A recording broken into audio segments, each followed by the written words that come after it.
Hi hello నమస్తే, నేను మీ Kumar. AK న్యూస్కు స్వాగతం. హరీష్ రావు నన్ను ఓడించడానికి ఎంత గట్టిగా ప్రయత్నం చేశాడో, నా అభిమానులు అంత గట్టిగా ఓట్లేసి నన్ను గెలిపించారని, హరీష్ రావు వల్లనే నేను గెలిచానని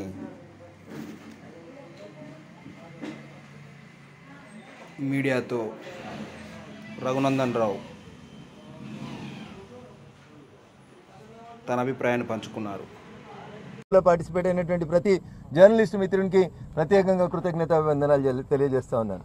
last but not the least, నా ఈ గెలుపులో అనునిత్యం నన్ను వేటాడి నిద్రలేని రాత్రులు గర్పించి ఎట్లయినా వీని ఓడగొట్టాలని, వీనొక్క గెలుపుని ఈ రాష్ట్రం లోపల ఆపాలని, బారాసా పుట్టినటువంటి ఈ జిల్లాలో బారాసాను గెలిపించాలని బాగా కృషి చేసి బారాసాను 3వ స్థాయికి తీసుకుపోయి ప్రత్యక్షంగా పరోక్షంగా నా గెలుపుకు సహకరించినటువంటి గౌరవ మాజీ ఆర్థిక శాఖ మంత్రి వర్యులు తన్నీరు హరీష్ రావు గారికి సందర్భంగా ప్రత్యేక కృతజ్ఞతలు తెలియజేస్తా ఉన్నాను.